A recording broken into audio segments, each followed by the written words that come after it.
If you're sick of me now, you ain't seen nothing yet. Welcome to the Voice of College Football on a Christmas Eve. Christmas Eve for college football fans. Christmas Eve for college football fans. Open the presents in the morning.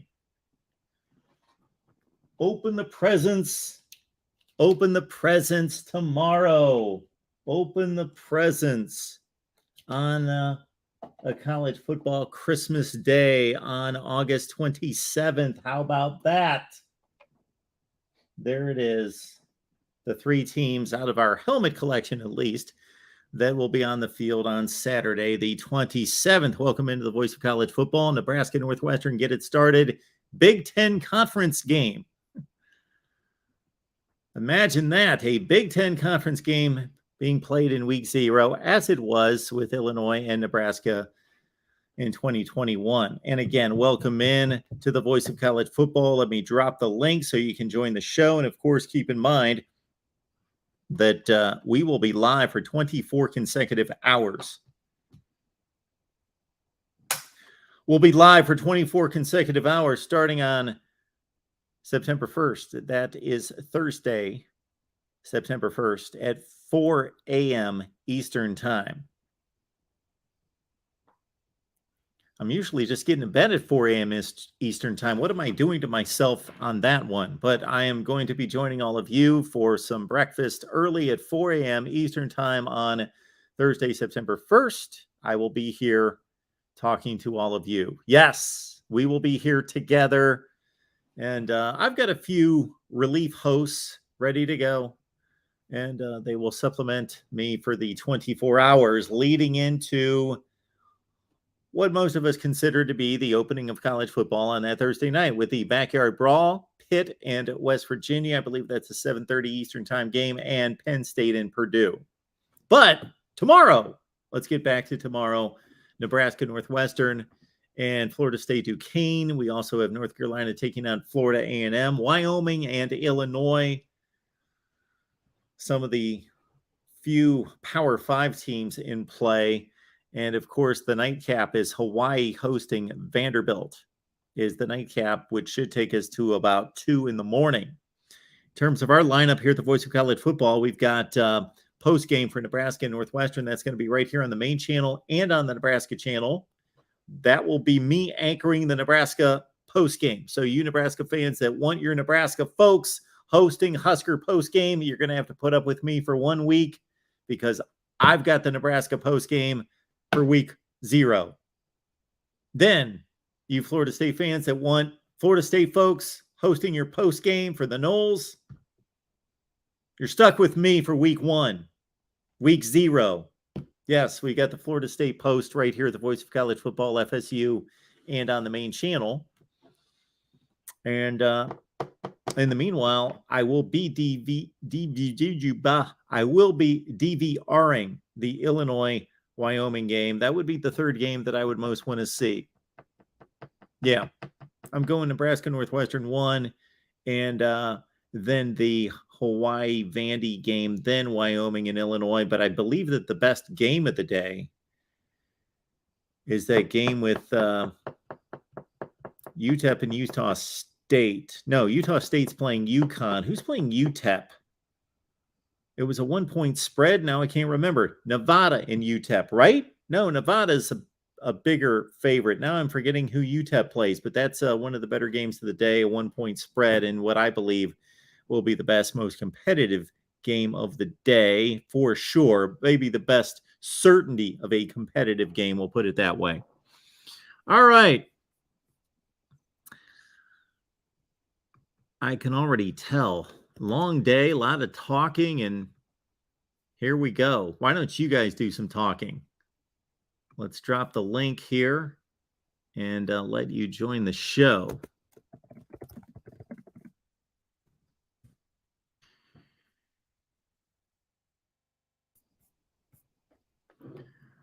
Hopefully you joined us for our West Virginia show that we just knocked out here. From the top, Uncle Rico's here, ready to go. Exploring with Ben, good to see you right here. And this is not the 24 hours Hawk Eyes.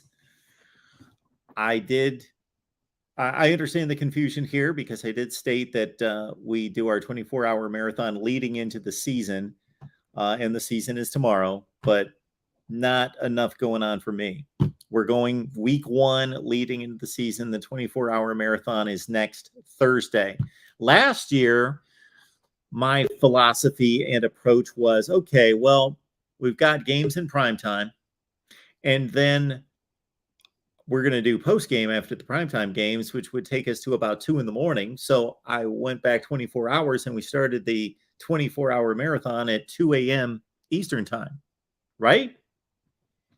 But then I understood after going through it, well, that's killing me on both ends because I'm staying up an entire day, then almost going to bed, but then just starting a 24-hour marathon. So we're going to start bright and early at 4 a.m.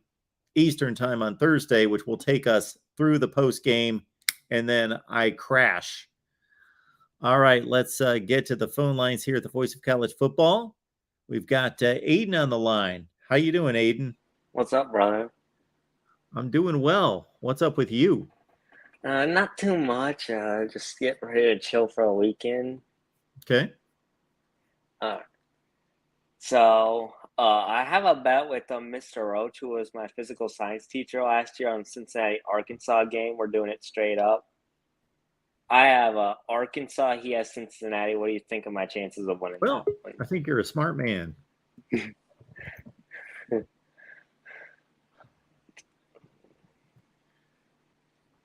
You lose the bet? Of course you could lose the bet, but you've got an 75 or 80% chance of winning. Like, my thing with this is, like, Alabama had, like, their worst offensive line. I think we've probably, I wouldn't say ever seen a Nick Saban team field, but it was pretty bad. I don't think the running backs were particularly that great either. And they still, like, ran it, like, right down their throat.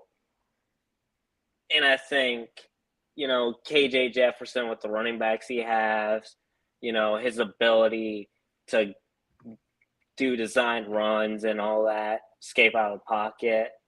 I think it's just going to be too much for Cincinnati to handle. Plus, I mean, they lost a lot off of that defense and off of that team in general. Yeah, so let's not be confused that while Cincinnati made the playoffs last year, they were not one of the 4 best teams in the country. They were extremely good. They were a top 10 or 12 team in the country. But, yeah, they lost 9 NFL draft selections. For Cincinnati to have 9 players drafted, I don't know what the record was for a Cincinnati Bearcats team before that, but I'm guessing it was no more than 4. And they had 9 drafted off that, primarily, as you mentioned, the defense, probably 6. And they haven't recruited that well to replace that quality of an athlete over and over and over and over. But they'll be competitive. They'll be good. I expect them to have a tremendous 10 or 11 win season. And I mean, I just don't think you're beating Arkansas, who has the upside to win 10 games if KJ Jefferson develops as a thrower. Well, KJ Jefferson is probably a better thrower than most people give him credit for.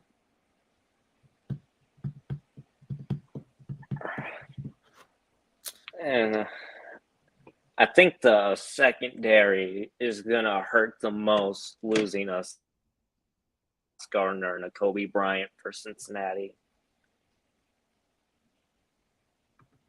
All right, Aiden. Anything else for us? No, that's it, man. You have a great day, brother. Thanks, Aiden. Have a good one.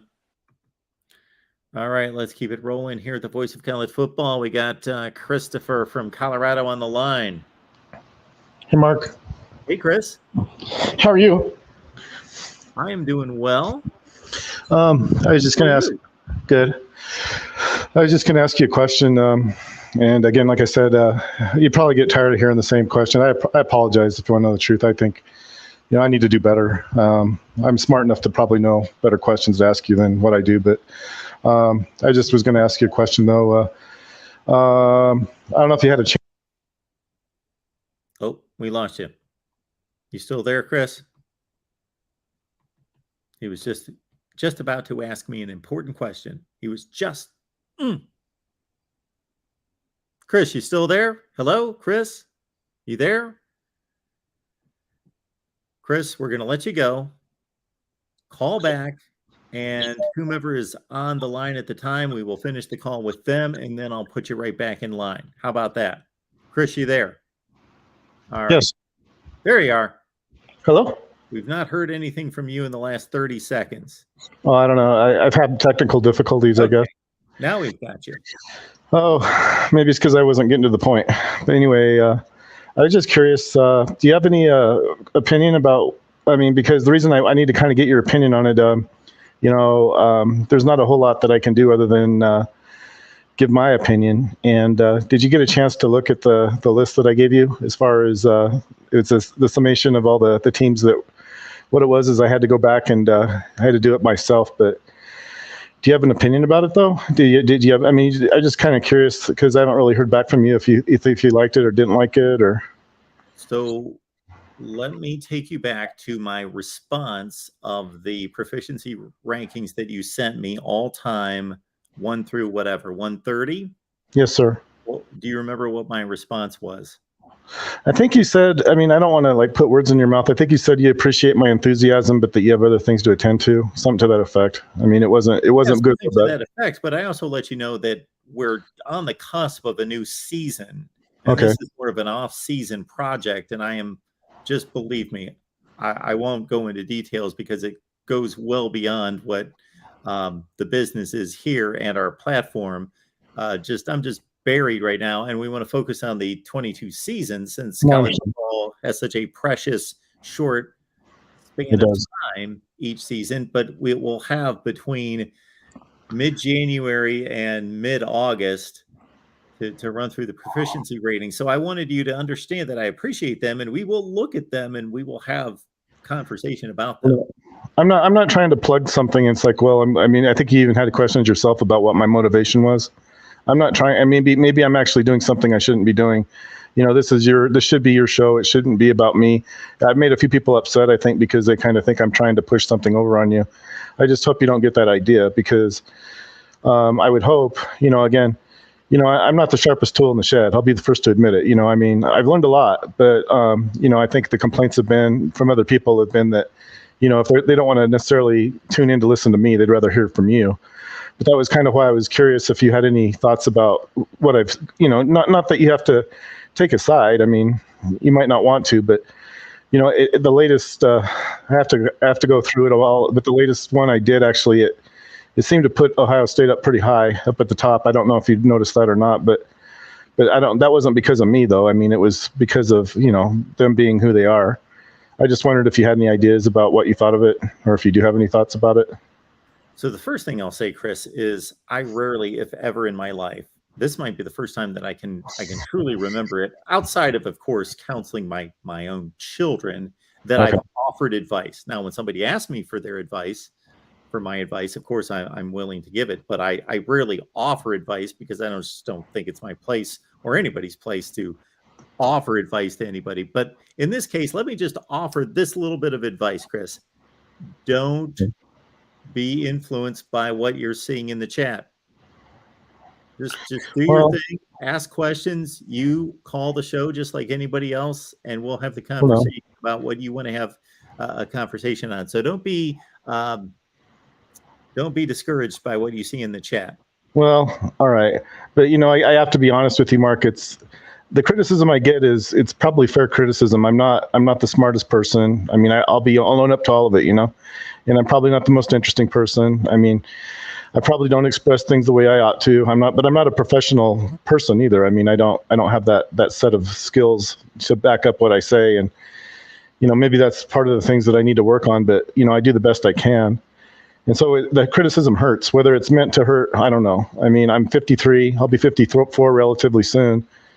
I'm working on things to try to improve myself. And, I guess if I'm taking viewership away, or I guess it's listenership or whatever it is, it is hurtful, but that's okay though. I understand why it would be that way because, unless I offer something that's going to make people, want to listen, I can understand why you wouldn't like it either. It's kind of what I'm trying to say.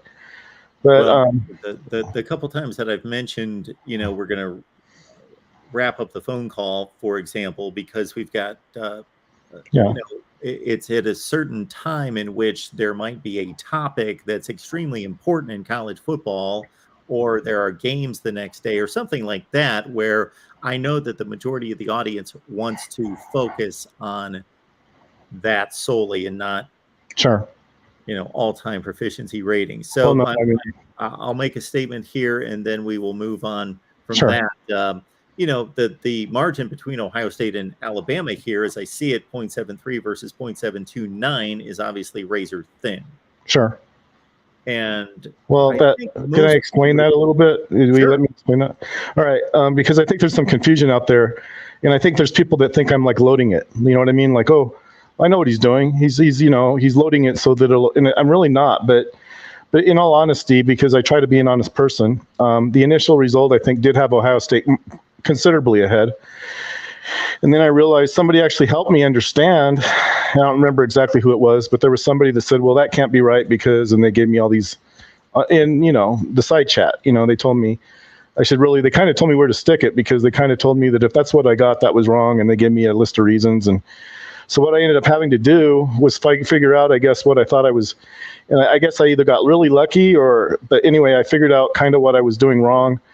And so the latest, I guess, version that I've kind of given you should be, I'm not going to say it should be the best one, but I'm not trying to load it, though. That's the only thing. I hope people don't get the wrong idea. And I've gotten a lot of criticism because, for example, one person is really upset because Michigan's 11th. Well, I didn't put them there, but they're saying, well, who did then? If you didn't put them there, who did? And I'm just saying, that's where they finished, And then the other thing was, I think we already talked about it, was, and this is after the last revision of it, by the way, West Virginia, they're in the top 50. I think actually they even jumped up a little bit, but they're right around number 50. And I got criticism for that, as the fact that wasn't a fair. Well, I'll just, I'm going to stand by myself and say, I think I know enough to know whether I'm being fair or not, and I'm not trying to be unfair to anybody. And if West Virginia is number 50, that's probably because they are number 50. But I guess if people don't want to weigh what I do into account because of what they think of me, I guess that's okay. But I'm not loading it, though. That's what I'm not doing. I'm not loading it so that it gives the results I think it should give. That's not what I'm doing. But so, Chris, does a result in, let's say, 1922 count just as much as a result in 2021? Yeah, I think it should be. I don't weigh it. Asking. I don't weigh it disproportional. I want to explain some things. No, I don't. I take it from the mcube.net, and what they do is they have the compiled numbers. All I do is just kind of take those numbers, and I have to kind of make it, to make them work, I have to use them in my own, but, I'm not changing anything. I'm not trying to make it to where, Michigan should be higher, so I need to make sure Michigan is higher. I'm not doing that. I'm doing what I can to make sure I get what I think is the right result, and this is what I got. That's all. That's all I can really say. I don't see anything that's that egregious or horrible. The first thing that I would note is that, for example, for me to distinguish some of these teams, I would really have to do a deep dive. I've got the base knowledge, but in terms of exactly knowing, okay, what are the winning percentages? What are the conference championships? What are the strength of schedule? All those sorts of things. But Penn State at 16 and let's say Texas A&M at 15. Well, Penn State has had a better football history than Texas A&M. Well, again, and I don't want to make it to where we have to talk about I just think that's as best as I can. If it's wrong, it's wrong. I'm not loading it so that one team is ahead of another. I just don't do it that way. And I think if it puts Texas A&M, it's a chance. I guess there's always the chance I did it wrong. I mean, that's always a very strong possibility. But if I did make a mistake, it was unintentional. And I tried especially hard this last time because I think I did have a lot of mistakes in it the last time, to not make any more this time. And if it has Texas A&M ahead of Penn State, I think there might be some. I'm not going to say I know for sure that they would be better than them, but there's a fair chance they might be. Pretty good chance they might. All right. We've got a line of folks, and I know that everyone wants us to talk about college football that's coming up here real soon. I understand. But, we will certainly get into the proficiency ratings, and I got them right here. So okay. I appreciate you stopping by tonight. Have a good night. Thanks.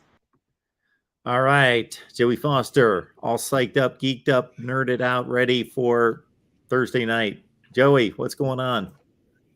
I am ready. 5 days, 21 hours, 35 minutes, and 7 Woo! seconds, man. And There it is. I'm looking forward to that game more than any other game right now, and then more than any other game all season. Really, it's been a long time coming. But a couple of games tomorrow that intrigue me. Of course, Nebraska, Northwestern intrigues me. Scott Frost needs to win that game, and if he don't, he may be mad on the tarmac coming home. And He might be. yeah, and then another game that intrigues me: Duquesne and Florida State. I want to see if how good Florida State's going to be this year. But the game I always watch first game of the year is Hawaii, and so Hawaii and Vanderbilt at 10:30 at night. That game really intrigues me a lot. I want to see the bottom of the SEC playing Hawaii, see where they stack up against each other. I always watch Hawaii's first game every year, so that's a game I'm looking forward to. I know you're looking forward to the Nebraska Northwestern game. Yeah, I think well, Nebraska will pull it out. To have a conference game this early, and Nebraska added more transfer portal players, and I mean impact players, than anybody in the Big Ten. So they've improved themselves on paper more than anybody in the Big Ten. And, they were in a similar position last year as an 8-point favorite and blew a game against Illinois, and then they finished 3-9. So like you, I know that Scott Frost, he's got little margin for error. This is a game that they're not playing Ohio State where it can be like, okay, well, they're supposed to lose, then move on to the next. This is one of the games on the schedule that they're supposed to win. So they need to win it. So it's an enormous game for Nebraska. And that, like you, just because, see, I've got a dilemma every Saturday night during the college football season that I won't have tomorrow night. And that's that we usually do our call-in show after the primetime game. So there's the 7:30 or 8 o'clock games. And then when they're done, we'll jump on here at like 11:30 at night. And there's all these great like Mountain West and Pac-12 games on. And I want to watch them, but we can't start our call-in show at 3 o'clock in the morning. So that's me being able to sit and watch Saturday night, late night football, regardless of who it is. I just look forward to that tomorrow, sitting there at midnight, 1 o'clock in the morning, watching guys play football. Yeah, me too. So now next, I want to just say something real quick because I'm not going to go get off subject here. But Christopher Pruitt, nobody was mad at you about that, buddy. I promise you, Chris, nobody was mad about how you was ranking the team. We were just trying to explain to you that the numbers you were using were kind of wrong. So, but now other games tomorrow that could be interesting. I don't see any really. I mean, North Texas and UTEP, maybe UConn and Utah State. Is UConn? UConn's putting some money into their program. We now got a decent coach, so maybe they're trying to bring their football program back. I doubt if they beat Utah State, but it'd be interesting to see if UConn's on the right path to coming back. I'm going to put Joey, Illinois on upset alert as an 11-point favorite against Wyoming. That's probably a pretty good pick. Upset alert, 11 points. Man, that's a lot. It is. I never thought that. Yeah. Well, I would definitely take that game. Now, Nevada, New Mexico State. How you seeing that one? Well, Nevada had one of the best quarterbacks in college football last year, Carson Strong, but he's moved on to the NFL. And New Mexico State is one of the worst teams in FBS. But Nevada's playing on the road. They're like an 8-point favorite, but I believe that they're going to be fine. Yeah. I'm looking at this. UConn, Utah State's 27 points. Northwestern, Nebraska, under 51.5. Over under on that 51.5. I'll take the under.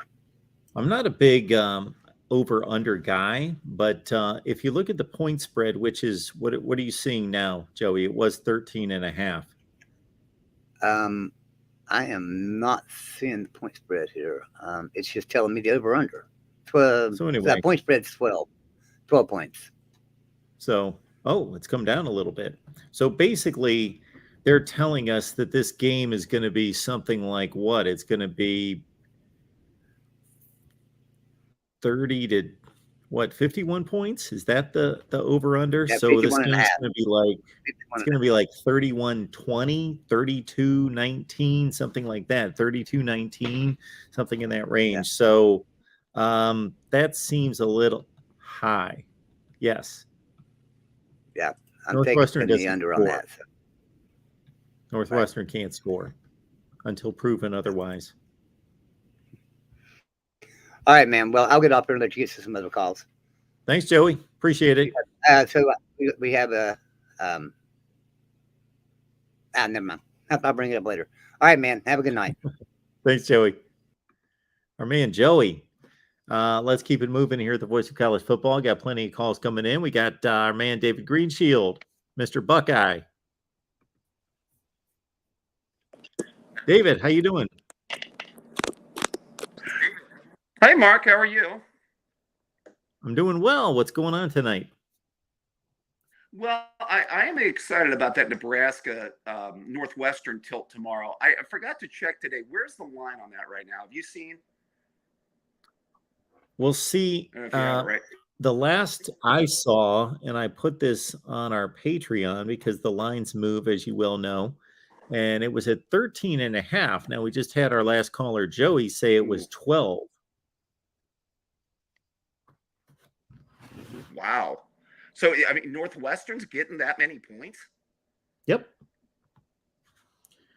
Wow. Because I was thinking about if it was like under 10 man, or right it must 10. be dropping. It's down to 11 according to ESPN. Oh, okay. I want to see where that's at. I might get an early wager in on that tomorrow. See, I'm thinking, by the way, I agree with your original statement about Frost this year. I think you had said that he's got to get to, you said 8 wins for sure. He keeps his job. Seven is probably debatable. 7 or 6 is debatable. Yeah, I think if he goes like 6-6 and gets a bowl win as his 7th win, I think he's in then, if that's his 7th win, wouldn't you say? Well, and I think there's going to be other indicators like, if you go 7-5 or 6-6 and he's taken really good teams to the wire and the losses are 3 points to Wisconsin and 4 to Iowa and they're playing well. And then, like you say, a bowl win, recruiting's going well, trending upward. I think those things are going to be taken into consideration at 6-6 or 7-5. Well, you know what was somebody was looking at recruiting rankings in the Big Ten, and they had said I think over a sample size of the last 3 or 4 years, or the last 3 years he's been there.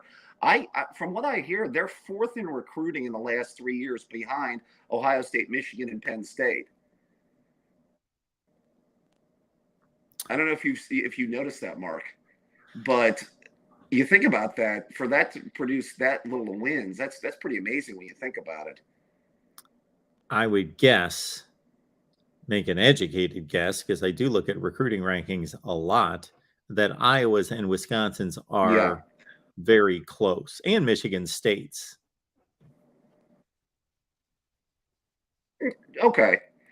Yeah, I would tend to agree, although I think Michigan State did fall off for a little bit there, like the last year of the D'Antonio era. I don't think it was particularly great. I mean, their team last year was kind of built on the transfer portal, to a great degree. Sure. Hey, Mark, by the way, have you done your record predictions this year already? Well, I've released about a dozen to 15 videos that have record predictions for certain teams. And I guess technically I should have unveiled the entire deal this week prior to week 0 in terms of records and conference champions and playoff picks, but I didn't. So I was planning on doing that next week. Hey, I was going to ask you from a record standpoint. You've already done the SEC, I take it. I have done certain teams in the SEC. I have not done the entire SEC. Okay. Well, let me ask you this one, and maybe I'm getting ahead of myself, but who do you have as having a better record, Arkansas or Kentucky? Let me look at Kentucky's record because I've done Arkansas. I didn't post the video, but I've gone through. I'm looking at an Arkansas record of 8-4. And let's see, Kentucky, again, I haven't done Okay. Kentucky yet, but they're going to win 4 non-conference games. And, Right. they're probably going to be, let's see, Florida, Ole Miss, South Carolina. Let's see, 2-1, 3-1, 2-4, 2-5, 2-5, 3. If I'm going to take anybody on the high end of those two, I'm going Kentucky. I've heard some 10-2 predictions for Kentucky out there, and some, thrown out there for some picks, and I don't think that's outside the realm of possibility. Oh, well, they were I mean, I think, 9-3 last year. yeah. Yeah, well, no, that's what I'm saying. Well, but I'm also saying what you're saying, which is the schedule's lining up that way Yes. too, especially Yeah. because of the non-conference being weaker and having some favorable SEC matchups. Yeah, for two teams that play in the But same I division, thought that was going to be for two teams that that play in the same conference, these two schedules aren't comparable. right. Yeah, I tend to agree with you. I think Arkansas. I think would you say you had them at 9-3 this year? 8-4. Oh, you had them at 8-4. Okay, yeah, that's probably fairly realistic. But I could see Kentucky going 10-2 with the weak non-conference and some of those favorable SEC matchups. I thought that would be kind of an interesting gauge on schedule because everybody has Arkansas kind of trending up after last season. So I found that to be interesting. Yep. I did want to ask you. I was also taking a look at Wisconsin's schedule. The Big Ten Network was kind of favorable towards their evaluation of Wisconsin when they did their bus tour. Did you already predict their record, by the way? I have not. Okay, because I could see them going 11-1, 10-2. So they've got the Buckeyes on the road. They go to Michigan State. Then they've got all the difficult teams in the West: Nebraska, Minnesota, Iowa, Purdue. Sure, they can win all those games, of course.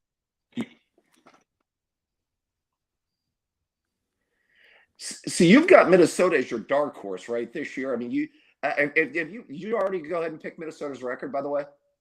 I have not. No. Oh, okay. Yeah, I could see Minnesota being an 8-4, maybe 9-3 this year. Yeah, I believe that this is the toughest division in college football to predict. No, I'm with you 100% on that. Yeah, I'm a little bit towards favorable towards see. I think Sparty's going to drop back a little bit this year. I wouldn't just say that's going to be tough. I mean, obviously, winning 10 games or 11 games like they did last year is just you definitely have to take the under on that, right? What's the over under on Michigan State? Well, I mean, I'm just saying, bottom line, them not repeating what they did last year. I think them going back to, let's say, an 8-4 is probably more than likely than a 10-2. Sure.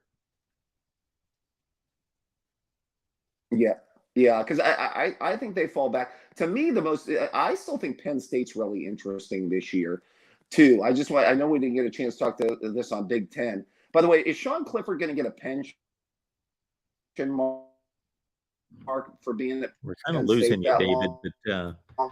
But yeah, Sean Clifford, Penn State, sure. He's a legend at this point, if for nothing else but longevity. Yeah, well, I think this.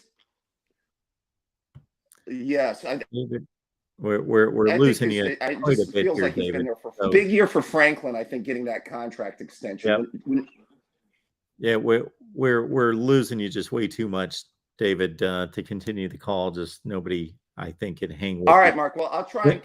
Yeah, thanks so much, David. We appreciate it. All right, we've got Adrian on the line. Welcome into the Voice of College Football. How you doing, Mark? I am doing just fine, sir. Where are you calling from? Good old Ohio. Okay. You doing But I'm a tonight? Michigan fan. Michigan fan from Ohio. Okay. So I got a question. The question all of us Michigan fans want to know about. Okay. Why are we still going to go with Cade McNamara over JJ? Because you got to understand that when a player has performed in that position and he's the leader of the team, he's the leader of the offense, he won a championship at the school for the first time in 17 years, and he really hasn't done anything wrong. He hasn't done anything to lose the job. It's kind of difficult to replace him.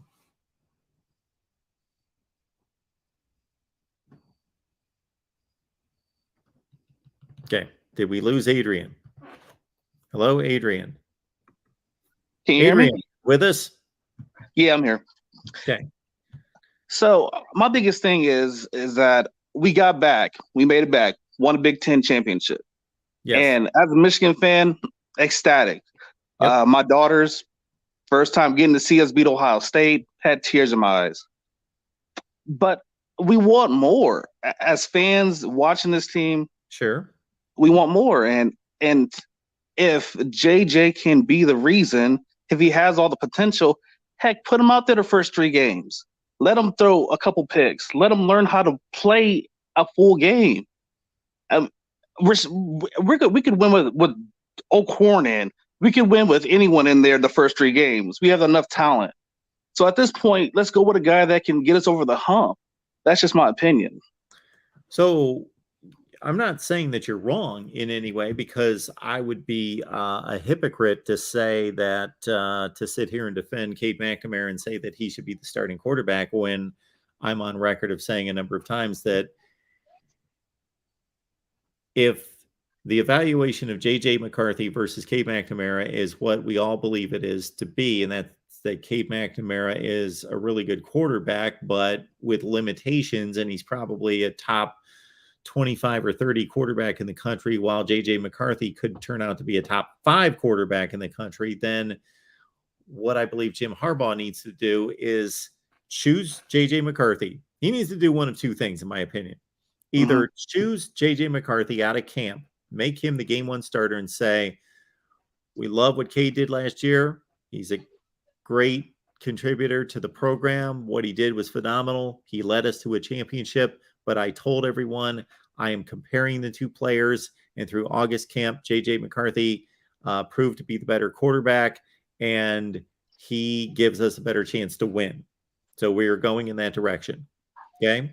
Or he needs to say, we're going to look at these first 3 games of the season because it's so close. Cade's got the experience. Cade has the championship under his belt. He's shown that he can play in big games, blah, blah, blah. JJ's got the upside. JJ's got the arm and the athleticism and all those things. And we're going to watch these 2 guys play the first 3 games of the season and evaluate them. Then we're going to choose a starter. Right. Because what I am believing is going to be possibly Harbaugh's downfall is that if he selects Cade McNamara as the starter, he's not going to do anything to lose the job. And you're right. And every Michigan fan can see that. And I've been saying the whole time that we could always go back to Cade. I hate to say it that way, but if JJ flames out, which I don't think a lot of us think that's going to happen, we could easily go back to Cade. I don't know. Yeah, I don't think he will either. And watching this team, as I feel like my whole life. I mean, this feels like 2006 almost. We have so much talent, build up talent on this team that let the Ferrari out. Let him out. Let him throw that thing. Give us a chance.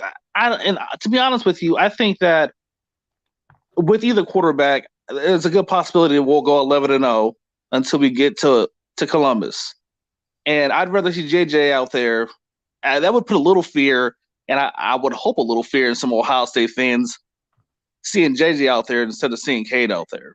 Well, wait a minute. Who was the starting quarterback when Michigan won by 15 points last year? I'll give you that, but also who threw that terrible pick when we won by 15 points last year as well? Okay. Yeah. Well, I mean, that could have turned the whole game around. Luckily, it didn't. Sure. And that was not a good decision to make. He didn't see the safety, and he made a late read, and he threw the ball in coverage and did all those things wrong. Sure, that was one pass. We could both go back and forth, I'm sure, through the annals of football history and talk about interceptions that were thrown in championship winning games by quarterbacks, great quarterbacks that made one mistake in the game. But Cade McNamara was on the field, and he wasn't called upon to do much. Obviously, the running game won the game. Right. But you're right. It's not easy to figure. It's a difficult decision to make, but it's not a difficult scenario to see what the obvious is.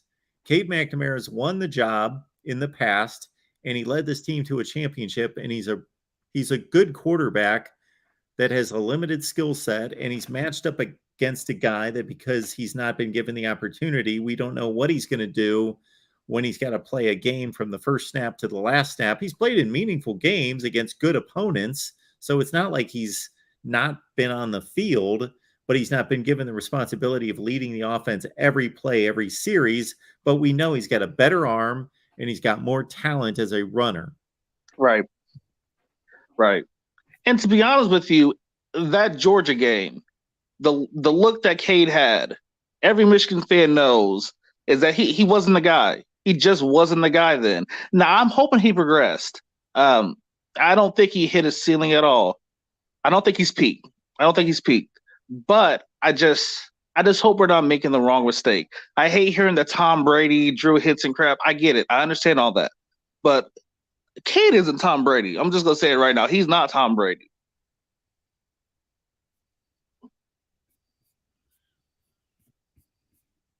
Well, you know what? Yeah, the odds of Cade McNamara having Tom Brady's career are the same odds that they are for every other quarterback who's playing college football right now. Even Bryce Young and CJ Stroud, they're basically zero that they're going to win 7 Super Bowls. So, but Cade McNamara at this point in his career has pretty much a similar career to Tom Brady. Like Right. they are difficult to distinguish. If you take Tom Brady going into his final season at Michigan in 1999, he had a decent 98 season, but lost to Ohio State and played in the Outback Bowl and Citrus Bowl, Outback Bowl against Arkansas, whichever one it was. And then 1999, he had a nice season and they went 10-2 and beat Alabama in the Orange Bowl, but he wasn't one of the best quarterbacks in the country.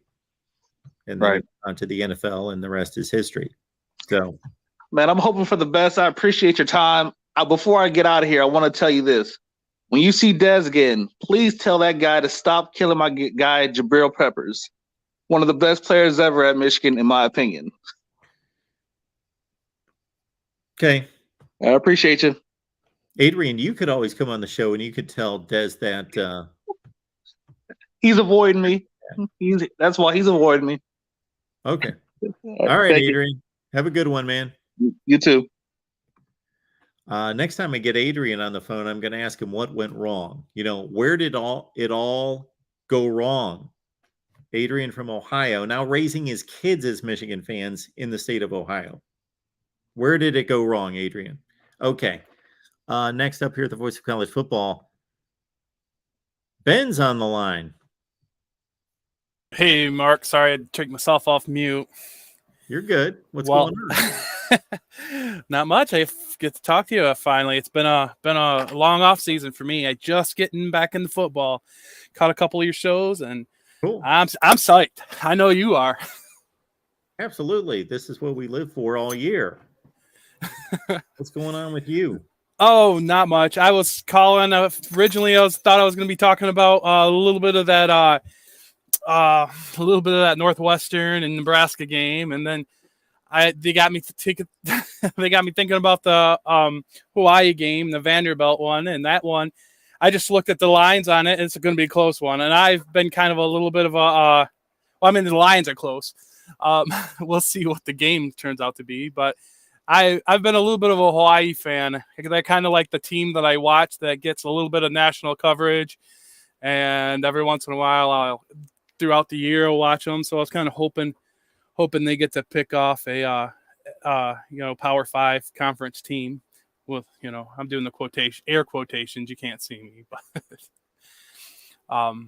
so I'm excited about that. But I got a little riled up with that last caller. Okay. Because I have been defending Harbaugh probably since Harbaugh's been there.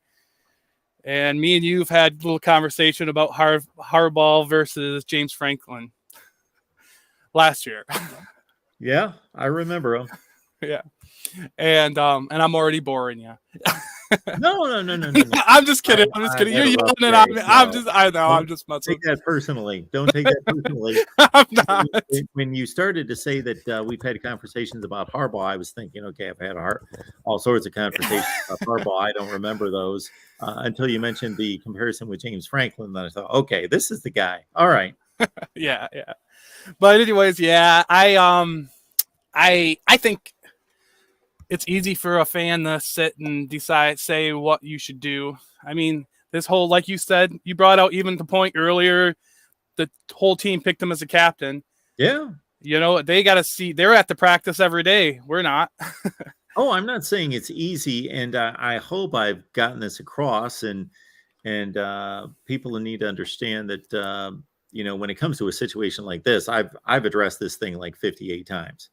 At different times, and sometimes I do it more thoughtfully and more exhaustively than I do other times, but I've certainly laid it out there that football coaches at that level get paid a whole lot of money to make difficult decisions, and this is a difficult decision because, yes, just imagine Cade McNamara has done everything asked of him. He's played exceptionally, and I know people are going to jump on that word.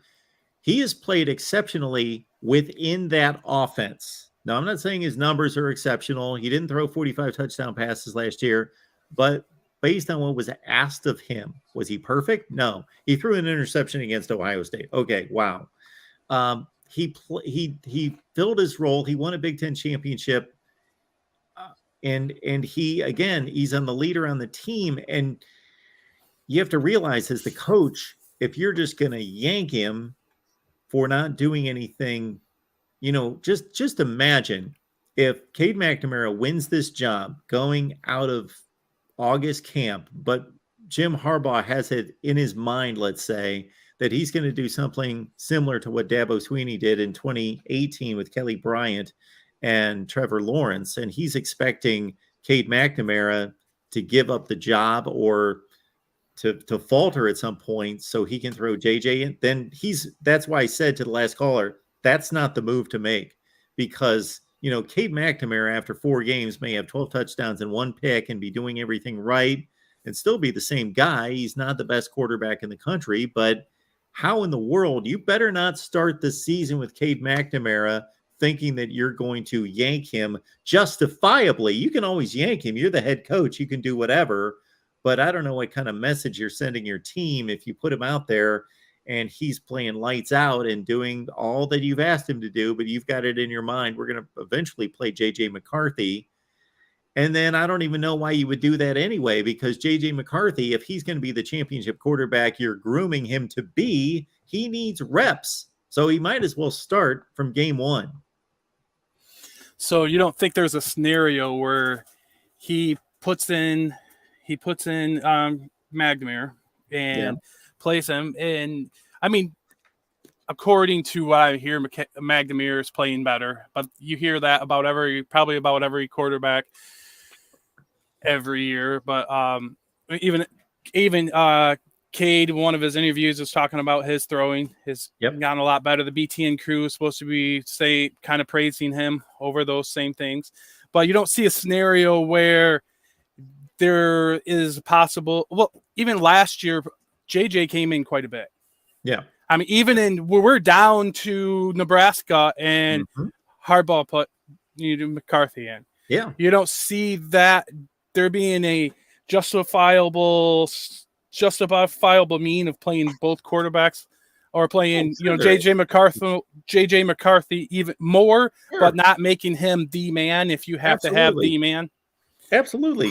I thought Harbaugh was brilliant, and I said this early in the season before it turned out, before we knew it was brilliant. I said way early in the season, I said, I like what Harbaugh is doing here, because he's got a quarterback that's won the job, who is at that point, not really a veteran guy, but he won the job, and he's playing well, and they're winning, and he suits this offense, but he's also taking his 5-star, and he's accomplishing a number of things here. Number one, he's keeping him engaged, and he's keeping him confident, and he's keeping him involved, and not pouting on the bench, because he's playing him in meaningful games like a Wisconsin early in the season, meaningful drives against good opponents. So he's keeping him involved and engaged.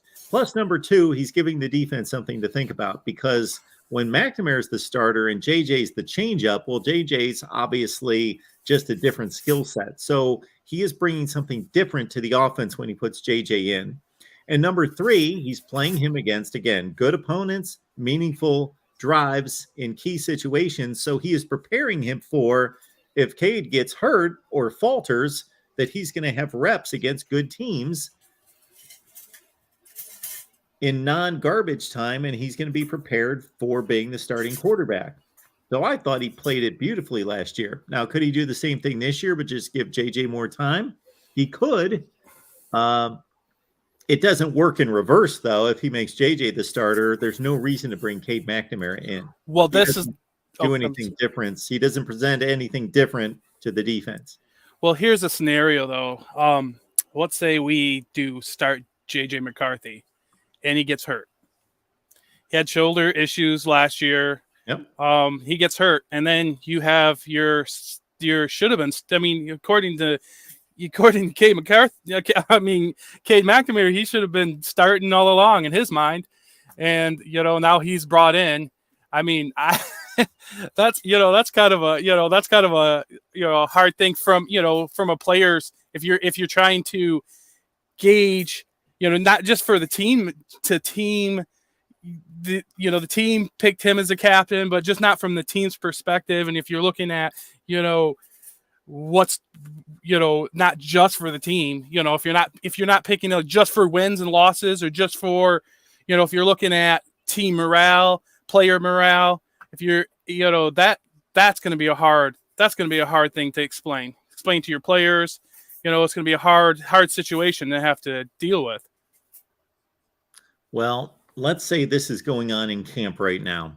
Let's say JJ is closing the gap in terms of making the right reads, the right decisions, all that. Let's say Cade's almost 100% efficiency when it comes to that, and McNamara's last year was at 75% in practice, but he's getting better and better and better and better. And obviously Cade's near the ceiling, so he can't get too much better. You're always going to make some mistakes. And McCarthy just keeps getting better and better and better. But on top of that, every 10 plays or so, we see McCarthy make a throw that McNamara can't make. Or we see McCarthy split two defenders that McNamara can't make that play. He can't split the pocket and boom, run for 17 yards when McNamara might have gotten tripped up at the line of scrimmage. So Harbaugh, we haven't played any games yet. He can observe that situation, and it's his call to make that, you know what, JJ's going to make a couple more mistakes than Cade, but he's not going to make the 8 or 9 more mistakes per game that he might have made last year. Yeah. He's not going to make those this year, but he's got such an upside. He's won the job. He can justify that he won the job. But again, the problem would be if Cade wins the job, then once you start playing ball games, at least this is my opinion, what goes on in practice doesn't matter in terms of deciding who the starter is. It's not like Harbaugh could say after 3 games, well, Cade McNamara's got a 75% completion percentage. He's got 12 touchdowns and no picks, but I'm benching him because he's not playing well in practice. You know, at that point, that doesn't matter. It may matter to the coaches and it's important for their reps, but all that matters is what they're doing on Saturday. So all I'm saying is Harbaugh better not start McNamara in week 1 if he's intending to go to JJ at some point, because most likely McNamara is not going to lose the job. It may get taken from him, but he's probably not going to lose the job. I see what you're saying. And one thing I'll throw out, Harbaugh, when does he care about what, you know, I know what you're saying, and if he's, you know, he's doing good on the, you know, on the field practice, it doesn't matter. But when is what everybody else thought, you know, the fans or anything else ever mattered to Harbaugh when he made his decisions? I mean, he's done it. He's made decisions with quarterbacks before, you know, in his career. I can't. But anyways, the other thing is, it's just, I think also JJ McCarthy, his style of play, he runs the ball more. He's more likely to get. I mean, one other thing I throw out there before, because I didn't even mean that this argument's been going on, and it probably will continue on until we're halfway into the season. But one more thing I want to throw out there is that I think JJ's his style of play is a lot more likely to get hurt because he runs the ball more. Sure. So, and anyways, that's one more thing I think that you have to kind of weigh in the equation. But I'll let somebody else come on, Mark. I didn't mean to. I wasn't going to argue this. I was going to try to stay away from this argument all year, and then I got fired up from the last guy. All right, Ben. You have a good one. I appreciate it. Obviously, what Ben said at the end is completely true, and it's apparent to any football fan that, yeah, the running quarterback is most likely he's got a higher propensity to get hurt because of putting himself in harm's way. Yes, but that's not a reason not to play him. All right, Dr. C's on the line here at the Voice of College Football. What's going on, man? Hey, how's it going, Mark? How you doing tonight? I'm good. What's going on? Hey, I got to hear one of my favorite callers, David, and hopefully George comes on later today if he hasn't already. So we've got callers who are asking for other callers to come. Yes, on. Okay, that's fine. Hey, we're making celebrities out of callers. Hopefully, someone will enjoy my call. I don't know. We're going to make celebrities out of the callers before we make me a celebrity. Is that what we're doing here? You're already a celebrity. Your name's on the show. Okay. So, right. Hey, the Mark Rogers Show starring David or George. Yeah, it's okay. There's plenty of room for fame. Absolutely. We got all sorts of post-game shows that are starting tomorrow, mostly starting next week. That's got all sorts of folks that you're going to recognize from calling in here. So great. Yeah. Well, you know, I'm excited, like I believe everyone in the chat is, and yourself. And the topic I'm bringing is I see that. Yes. I see that. Because the return is always flipped. That's just a common mistake that I make, and I think most people do, is that you always point the wrong way because you're looking at yourself. Anyway, go right ahead, sir. I'm sorry. No, you're fine, Mark. Okay, so for the first time in my life, yes, I have read it's a top 7 from an article, and they hit it perfectly. And I wanted to get your thoughts, the top 7 greatest college football teams of all time. Ooh. Wow. Okay. All right. At number 7, the 05 Texas Longhorns. At number 6, the 2013 Florida State Seminoles. At number 5, the 2020 Alabama Crimson Tide. Okay. At number 4, the 2019 LSU Tigers. Okay. At number 3, the 2004 USC Trojans. At Okay. number 2, the 1995 Nebraska Cornhuskers. And at number 1, the great, and I'm not even a fan, I'm a USC Arkansas guy, the greatest college football team of all time, bar none, the 2001 Miami Hurricanes, who, if you put every one of those teams on the field, beats them all. Your thoughts? Your thoughts on the list, and your thoughts on who wins on the field. Oh, it's a 3-parter without hopefully killing too much time. Thoughts on the list, who would win if they went 1-on-1 on the field, and who had the best season? Okay. Well, my first thought is, why 7? Because I don't know. Top 7 teams of all time, and that's fine, because I'm the one that's on here doing a top 25 every week that says, it could be 37, it could be 14. There's no magic number, the reason why you got to rank 25 teams, just like there's no reason it has to be the top 10 college football teams of all time or the top 20. It could be the top 7. I just was wondering why they went with the number 7. Maybe they just thought those are the only 7 that they took into serious consideration. So, do these players' NFL careers have anything to do with their evaluation? I have no idea how they came up with it. And I just saw it and was like, wow, they got it right. Well, I'm going to piss off my Florida State contingent right out of the gate here.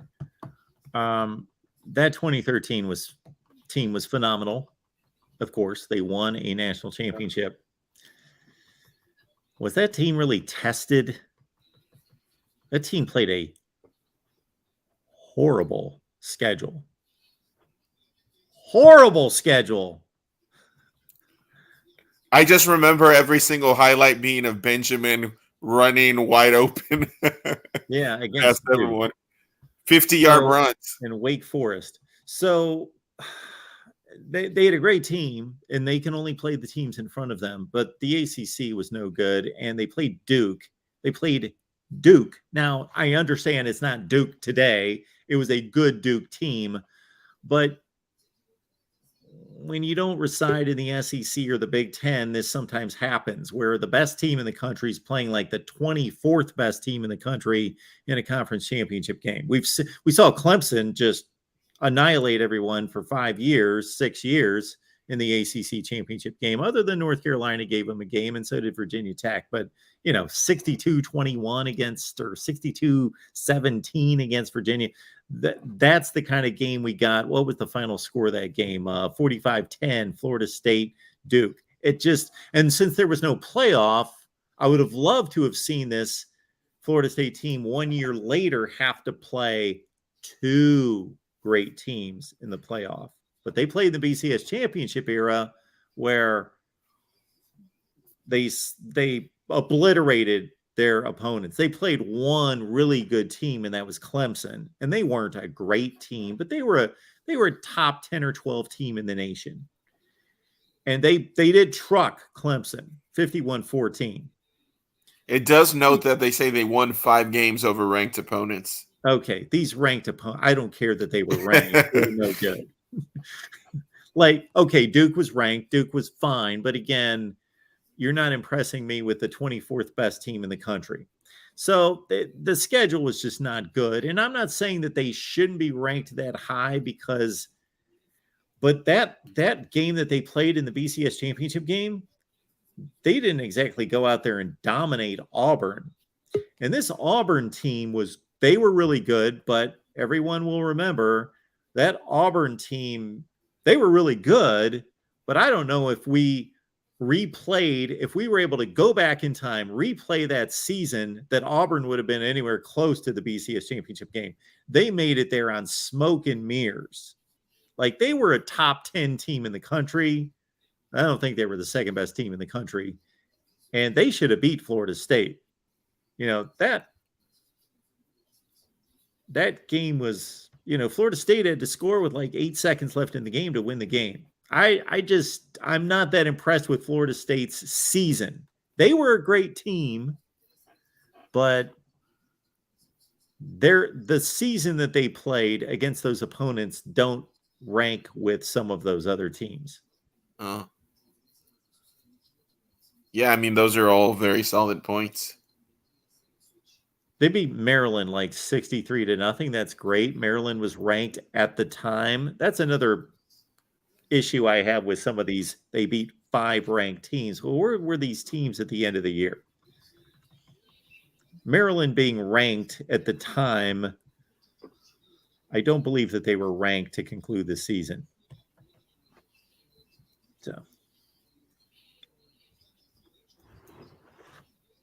So we're at. So I'm making it this a complete Florida State show with that. Okay, the other team, that Miami team. Again, this is where I think the NFL equation has to go into their thinking. That Miami team did not play exactly a murderer's row, and they had some shaky games that season.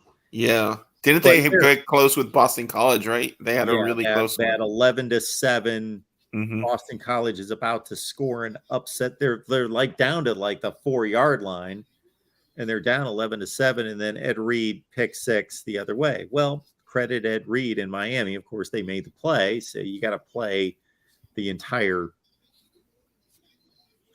zillion plays of the game, but it was that close to not happening for them. Or who knows what the BCS formula would have looked like. And they added a couple other games. The Florida State game was really close too. And it would have been nice if there would have been somebody for them to play in the BCS championship game. That Nebraska team was not that good, but they just rolled them. But if you're looking at NFL talent, well, that's your team. Yes. And I guess the final part of the question, if you had these teams play each other, yeah, who is the king of the hill at the end of the day? Miami. They Miami. Got it right. If they're trying to tell us not necessarily who had the best season, but who had the combination best talent, best season, and completed it with a championship, then it's Miami. The Nebraska team had the best season. And keep in mind, I'm not dissecting this with all the numbers in front of me. I'm just going off the top of my head, but I'm pretty confident in saying Nebraska had the most dominant season. And of course, their championship game was the most impressive. 62-24, right over Florida. Yes. I remember that was the very first college football game I ever watched. Oh, okay. Yeah. Now, the Miami performance against Nebraska on face value doesn't look as dominant, but actually it was probably more dominant. Like it was 37-14. The game was 31-0 before anybody's seats were warm. Like now the Florida-Nebraska game, obviously Nebraska eventually killed them, but that was still a game like midway through the second quarter.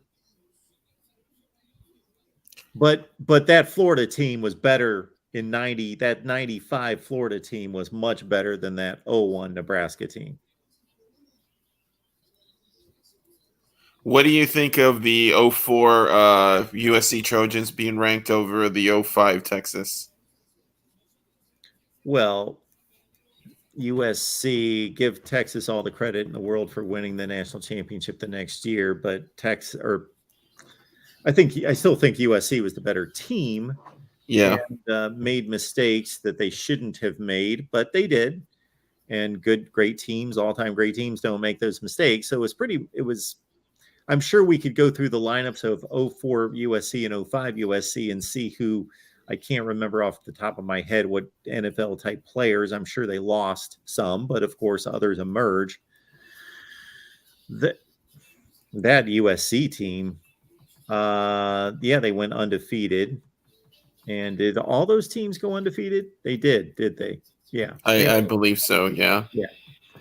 And then of course they obliterated Oklahoma. So right, yeah. And you know what? Vince Young's knee was down. You remember that?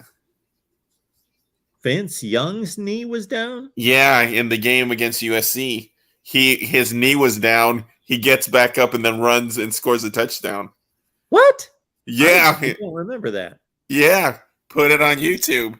I mean, they played it on replay. The whole stadium saw it. I have never heard this complaint out of USC fans. I would think yeah. I remember watching the game, and it was like, in those times, it's like, oh, they missed it. What can you do? Yeah. I don't remember that play. It was, Vince Young goes down, knee clearly on the ground, gets back up, and runs it into the end zone. Yeah. I remember that game. That one hurt. That was the first time I almost cried after watching a football game. I remember just being so shocked to see USC lose, and it hurt. We will need to move on to some other callers because they're really stacking up right now. Gotcha, Mark. Hey, at the same time, I thought I had a question for you, but we're going to move on. Thank you. All right. Hey, thanks for taking my call. Bye. All right, we got to Real MVP here at the Voice of College Football. How you doing, man? I'm doing good. How about you, Mark? I'm good. What's up? So a few callers ago, you were asked about Arkansas versus Kentucky. Yeah. And were you implying you had Kentucky at 8-4? No.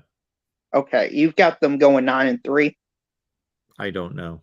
Okay, well, I thought that was going. But one of the questions I have with all I opened up the schedule and looked at it and made an estimation, but I have not made my Kentucky prediction.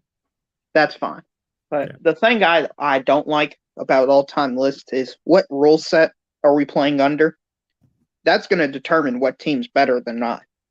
Are we playing by the mid-2000s rule set? Are we playing by today's rule set?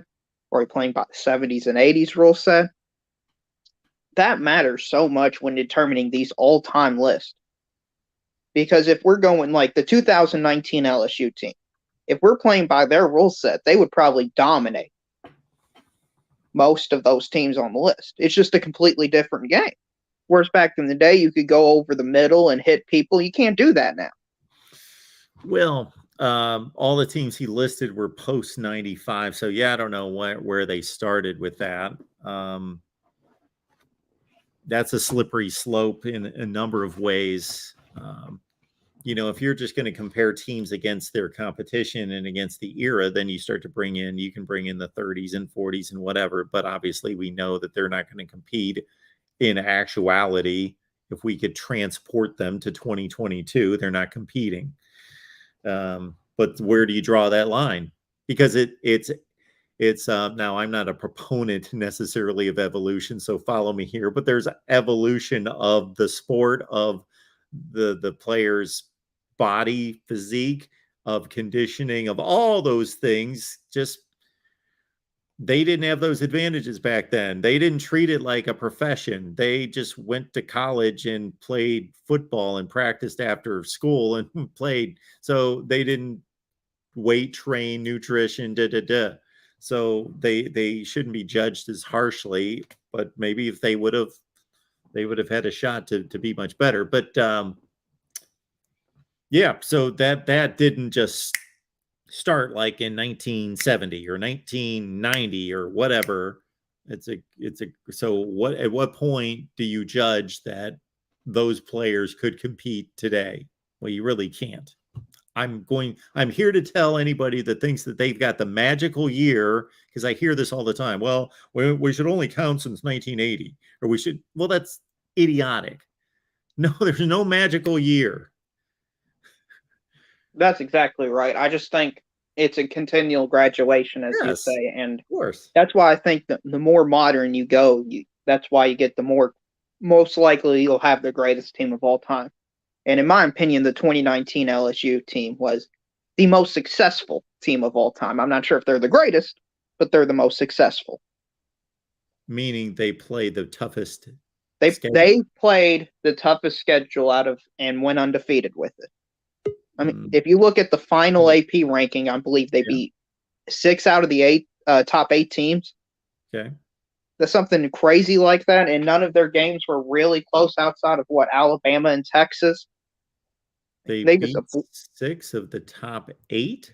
Yeah. So if you took the top 8 of the final poll, I believe they beat 6 out of the top 8. Alabama, Oklahoma, Florida, maybe? Yeah, they won the Orange Bowl that year. Look that up. I can take Auburn wasn't that high. Texas wasn't that high.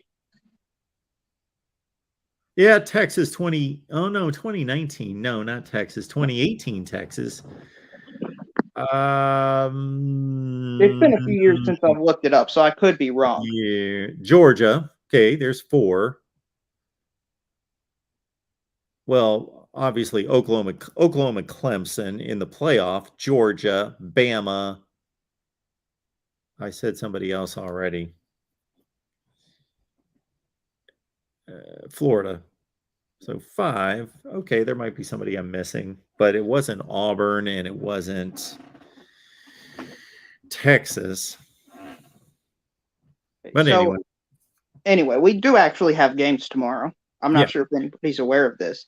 No, we're talking about 1983. Exactly. That's fine. What game tomorrow out Wyoming, Illinois? You've talked about it being a possible upset. You've given your reasons why. What is Wyoming's goal for the season? Their goal? Yeah, what goals do you have for Wyoming?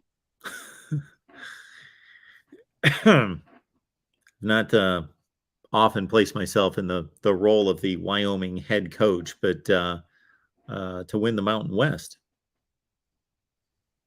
Okay, and do you think this is a reasonable or achievable goal?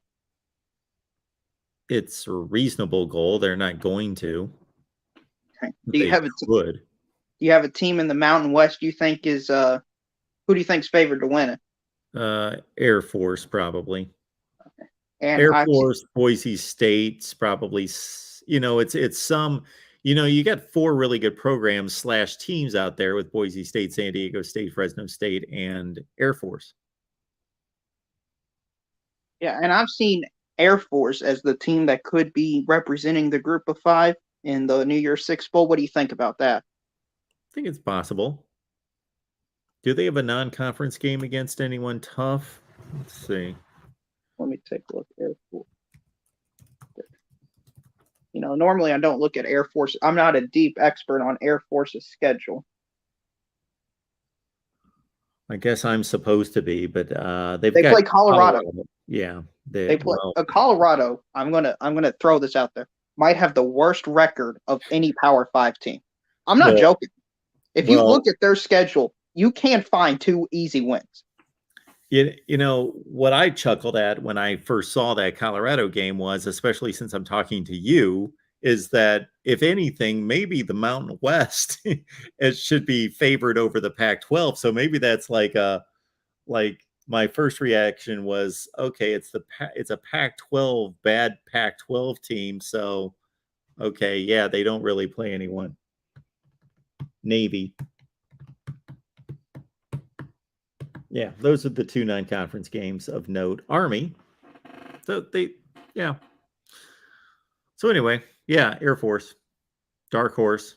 I listed them as one of my playoff dark horses. Dark horse.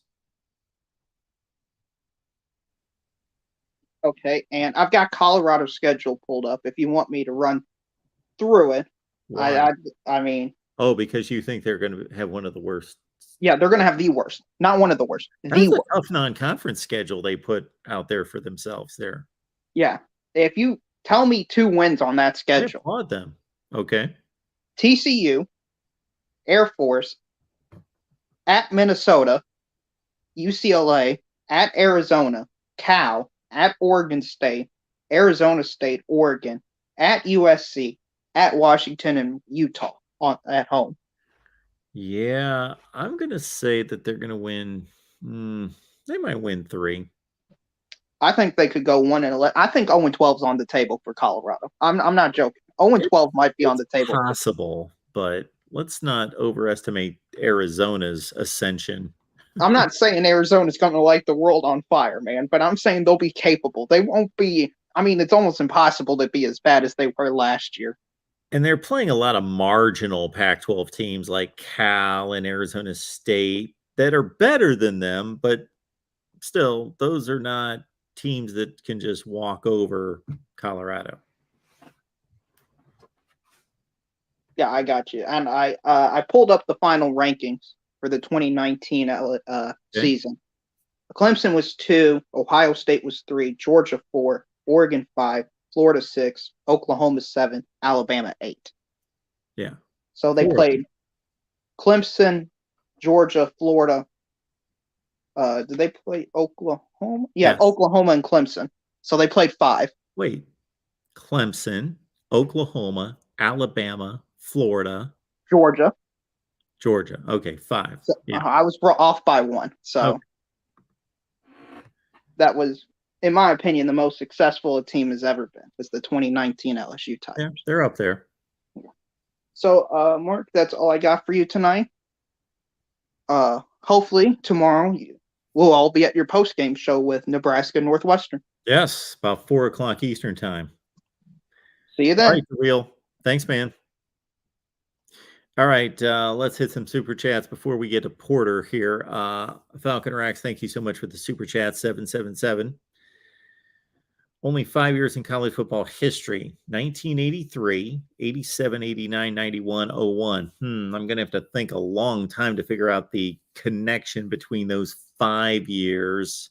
And then for some reason, there's another year there in 2002 when Ohio State won the national championship. And of course, 1983, Auburn was ripped off of the national. We're just kidding, Falcon Rax. Yes, Miami's great national championship seasons there. Okay, thanks for that, Falcon Rex. And we got Falcon Rex here. The turf in 1985, nothing like 2022 turf. And certainly we know that the turf at Folsom Field caused Colorado to lose in 1990, and Falcon Rex knows what I'm talking about right there. And anything else I missed? Falcon Rex, thank you for that. Miami won the Natty in 2001. Don't know if I can finish reading that super chat. You know, we need accurate information on the super chat. But Falcon Rex, thank you so much for that from the 305. We love you. Love you being here for the Miami shows and here on the main channel as well. All right, let's get to Falcon Rex, best caller ever. I wonder who that was. So some caller tonight, you can all take credit for it. Just if you called tonight, you may be the best caller ever. It's possible. All right, we got Porter on the line. Porter, what's going on? I'll claim that. Well, you can't claim it. No, you were not a previous caller. Falcon Rex is not calling you. All right. Now, he may chime in after this call and say, well, I was wrong. There's been somebody better now. Well, that's very generous. Whoever he crowns, that's very generous of him. Is there any way you get George and I on the same time? Sure. You and there George. Should I shut up because you and George want to talk? No, please don't shut up. I mean, I just want to talk to George. All right. The fact that I could share the stage with greatness, from a rival like Florida. You're not. I can't. Why are you off camera? That's everyone, George. That is everyone's own prerogative because it was a call-in show, and since we've changed it, George, I'm not as pretty as you. We reserve that. Hey, Porter. I just wish I was as all pretty. You have to do is just have bad lighting, like I do. Nobody can tell. Yeah, I mean, it would be like I would look like Henry Kissinger, and you would look like Tom Selleck. So Okay, I don't want to be fine. put to shame. I don't want to be put to shame like that. I evened it up a little bit. There you go. All right. Okay. All right. So what? So George, are we going to Jacksonville this year together? I mean, I want you to come to my tailgate. If I win the lottery, yes, I'll definitely be there. I'm saving up all my money to move like 400 miles away from where I'm at. I need every dime I can get. I'm not going We'll to have to have Florida. a special segment with you two on the week of the Florida-Georgia game, Georgia-Florida game. Absolutely. I mean, I hope we're. I guess I'll poor mouth a little bit. I just hope we're in the running for the East. You know. Hey, Falcon or X just asked me if he can buy me an iron. Isn't that fucking hilarious? That's a good one, man. Well, let me talk about I have that an iron. list. Thank you.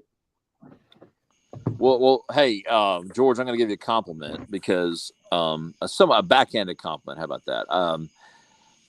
The reason why I'm putting Nebraska 95 number 1 on that list, that was a good list, by the way, greatest teams ever, is because that Florida team in 95 during the regular season, that was a heck of a juggernaut, and I didn't think anybody was going to beat them.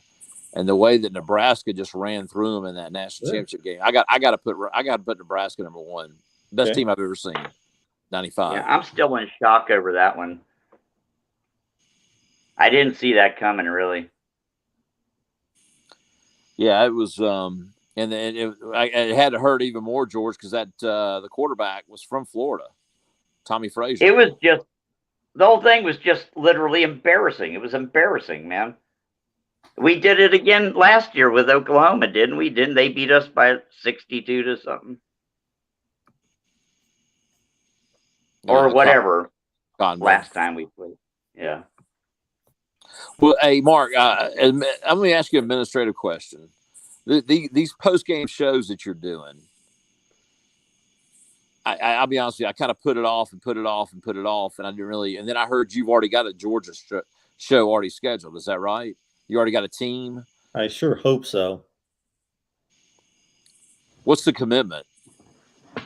The commitment, here's the criteria. The criteria is, number 1, you know football. Number 2, you can talk. Number 3, that you show up. And the commitment, though, is there's no unreasonable requirement that, if you've got a family function some week or whatever, I don't expect everyone to show up every game, that you let me know as soon as possible what weeks you will not show up. That's it. And you don't say anything stupid to get me banned from YouTube. Let's add that one. So a typical assessment of the game will be, you just kind of talk about the game, what happened, just kind of for about how long is the show typically? Porter, you see me on here all the time. It's not a high standard. Okay. You can all do what I do. So, all right, so if I'm interested if I'm interested in participating, what do I need to do? Just false. Is there a certain link or something like that? Hit me up at MarkRogersTV@gmail.com, and then we will be in touch, and then we will go from there. And you can go to any of the teams, most of the team channels, and look up a post-game show and see generally what it is. Now, obviously, they all take on different personality of their hosts, but they all generally have the same. What are we doing there, George? We have the same requirements and so forth, but for an hour or so after the game. Okay, I got you. Well, absolutely. Well, let me ask guys. Well, real quick though. George, you're kind of quiet tonight. I'm not quiet. I just didn't want to interrupt. I'm here. Okay. I feel like I'm dominating the conversation. So I'm just going to let George just kind of say his piece. Okay. I do have a couple things to say. Number 1, Mark, are you a clone? Can you tell us? Number 2, do you have artificial intelligence implanted into your brain? Because I can't even remember what happened 2 years ago. I have no idea how you do this. Can we Can we go over some point spreads on Western Kentucky? You have any thoughts on that? Austin, Western PA, and Idaho State. Yes, we're all eagerly anticipating that one. Are those your best bets for the day? What's the best bet? We've got 3 selections on the day. They're all on Patreon. That's what I can say. None of them are necessarily. I was just trying to give you a plug there. Hey, if you guys don't know, Mark is like 80% against the spread. So that's probably check it out. A bit high, but we hopefully you're a profit and we hit 80% this year. But if I hit 80% against the spread, I don't know that I'll be even here. Yeah, I should. Right, you would retire. We will all retire. Okay, the other thing I wanted to point out was that Vince Young's knee was barely down, not enough to squabble about. It was either down or it wasn't down. I know. Isn't that something? It was barely down. That's the problem with college football. Was it down or not? And if it was down, God, I hate it when that happens. The last thing I would like to say is Falconer X made a super chat and he wrote 83, 87, 89, 91, and 2001. Yes. You have to admit that's badass shit right there. Excuse my French. That is one of the most amazing runs I've ever seen. What does Florida have? 2006, 2008, 96? What did we do? I'm getting old.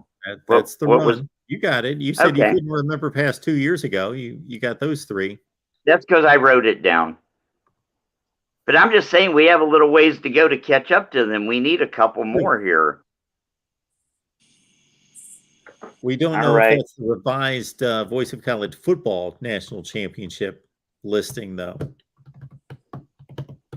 Well, wasn't a couple of those shared? I think 91 was shared with Washington, wasn't it? Yes. Was 89 shared? No. The rest are outright, even though 83 should have been shared. Nah. Now, Auburn. Hey, I have a question. Somebody in the chat asked me to talk about the Gators. This is what I wanted to say about the Gators.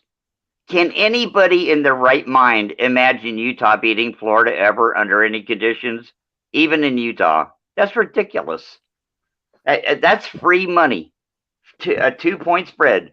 I guarantee you we'll win by at least 1. Utah's not covering 2. Well, if you win, you are going to win by at least 1. Yes. But the point spread's 2, so it's free money. Yeah, but I mean, didn't Utah beat Bama not too long ago? Pretty badly. Yeah, that was way too long ago. It has nothing to do with this year's team. Totally different team. Florida didn't have Anthony. Alabama didn't have Anthony Richardson at quarterback. I rest my case. Okay. All right. If Alabama would have Richardson, they would have beat Utah's ass. Excuse my French. Well, all right, boys. All right. Enjoy it, guys. Great to have you around. I ran out of stuff to say anyway. Thanks, Porter. George. Love you guys. Appreciate it, man. All right. All right. 3 to go. Oh, we got, Christopher, you've been on tonight. Sorry. Proficiency ratings will have to wait for another night. Okay. We've got 3 to go. Here we go. We got Sean. Hey, Sean, how you doing tonight? Hey, Mark, how's it going? It looks like it's getting late. Doing good. Just got home. I actually was at a game tonight. I saw Dublin Kaufman play Centerville, and Centerville really took it to them. I was actually somewhat surprised, 48-14. A little bit surprised. You'll have to write this down for when you have your Ohio State talk on Wednesday or Tuesday, whenever you do it during the week. Will Smith Jr., he plays for Dublin Kaufman. Now, I was not impressed with him. He was probably their best player, but I think he only had like 3 or 4 tackles, and he definitely had an off night. In my opinion, if this was like when I was back in high school, I'd say he's probably like Indiana level. I've seen better players. Yeah, just the thought. I know like a bunch of Ohio State fans are like, when's he going to get bumped up to the 4-star? I don't see it. Not in my opinion. The other thing is, I can't believe tomorrow we're getting to watch some real football. So that's unbelievable. And depending on your evaluation of the teams playing tomorrow and putting that together with real football, I'll leave that to everyone's judgment. I think the most interesting thing is Scott Frost. Could you imagine if they end up losing tomorrow? I mean, will he even last the next week? That's a good question. Nebraska has just been a very funny team to follow. So I really like the guy that you have on for the Nebraska show. I watch him every once in a while, and nice. And yeah, I feel really bad for him because he just doesn't have much positive things to talk about every week. It's one of those things. He has positive things to talk about. He generally has a good impression of this team and talks about it in a positive light. But you're right. Based on wins and losses, he shouldn't have too much positive to talk about. Oh, yeah. I mean, especially I remember last year when you were during the season, I think it was probably like their 4th or 5th loss where they lost by just a touchdown or something like that. And it looked like he had just been beaten. It looked like he actually went through the fight on the field. But yeah, it's going to be fun to watch that one tomorrow and not have any not have the Buckeyes in it and have that anticipation and kind of got an extra week. But I'm excited too for a week from now and man, that's going to be a big one. I really am.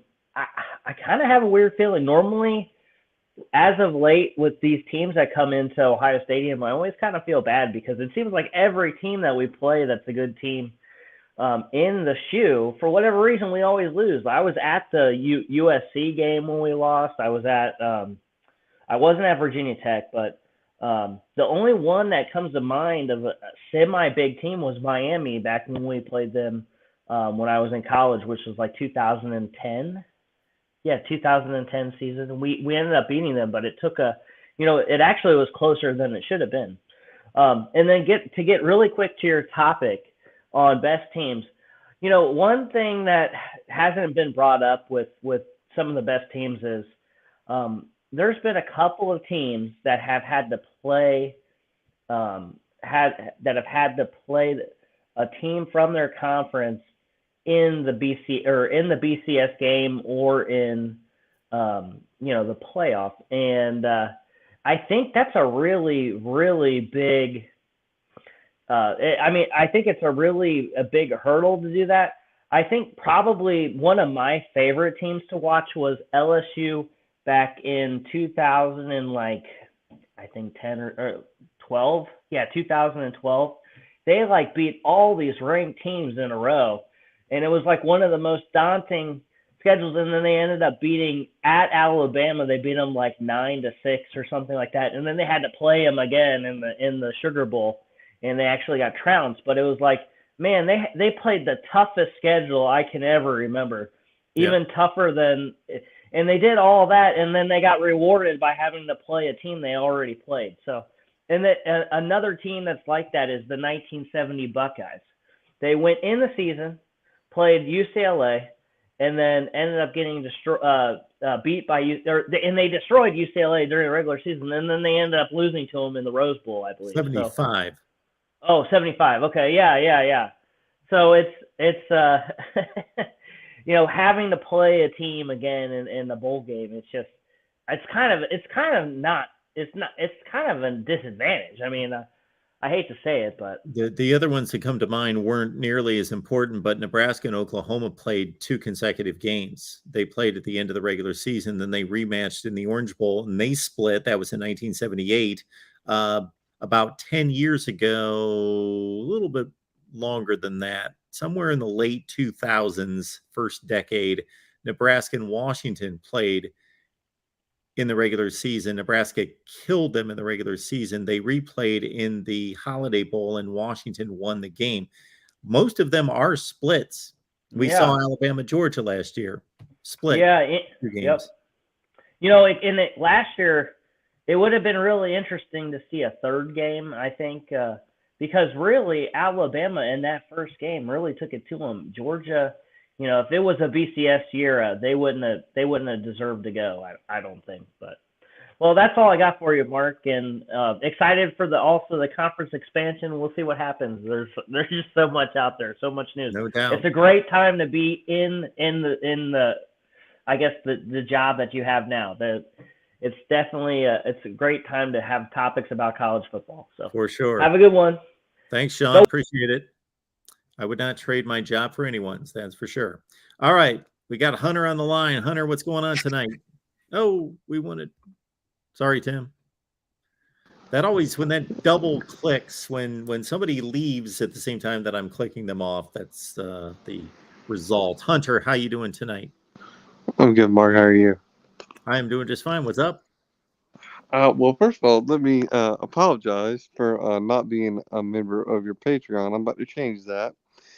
No apology needed. We're just happy to have you now. Second of all, what in your I'm 26, so I can only speak on for the football that I've been able to watch in my 26 years. But what do you think is the best defense you've seen? To me, it's the 2016 Alabama defense was nasty. Sure. There you have with the 2016 going into the championship game. I know they were talked about as one of the greatest of all time. Of course, they didn't look that way in the second half against Clemson, but took exceptional run and throws and catches by the Clemson offense, Mike Williams and Deshaun Watson, to put some points on that Alabama defense. We just saw one with Georgia, obviously. The LSU defense of 2011. It's one of the great defenses we'll ever see. Yeah. Because of the star power, and we got Tim sitting on deck, he could elaborate. Because of the star power on the USC offense, I think it takes away from the USC defenses under Pete Carroll that were exceptional. Yeah, but what kind of a football style that was played back in the early 2000s? What kind of football style? Like today you have like the spread offense, that type of thing. And then like 2010, 2011, 12, you had more of a we just have different eras of different styles of play. Sure. Okay, if you're just going to keep it in the last 5 years, then you've narrowed the history of college football down quite a bit in your question. But what you had in 15 years ago was you had teams throwing I think there's a thought by people that haven't been watching college football for more than, let's say, 10 years that there was some kind of switch flipped and everybody was running the ball 92% of the time in the year 2000, and then all of a sudden they started throwing the ball. The run pass ratio wasn't that much different 15 to 20 years ago. It was more about the style of offense. So what you saw was more of a traditional pro style offense out of teams like USC, but they threw the ball and threw it proficiently, of course. But we've seen a great transformation in college and the NFL in the last 5 to 8 years because college had always copied off the NFL, at least post 1970. And then here in the last 5 to 8 years, maybe a little bit more, we've seen, not too much more, starting with the Wildcat formation. that was just kind of an oddity. We know that that's not a base of an offense. It's just a package run, typically by a running back.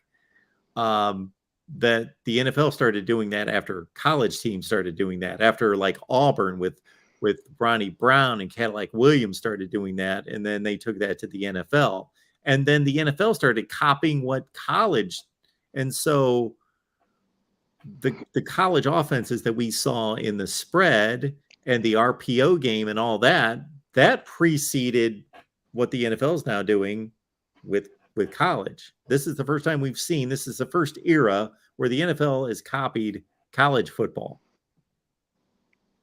Yeah, it's definitely been interesting seeing that dynamic because, I mean, I'm old enough to remember the, watching, growing up, watching, from the Mike Sheila era and then the Nick Saban era, and early in the Nick Saban era was that kind of a run the ball, we're going to beat you because we got a great defense.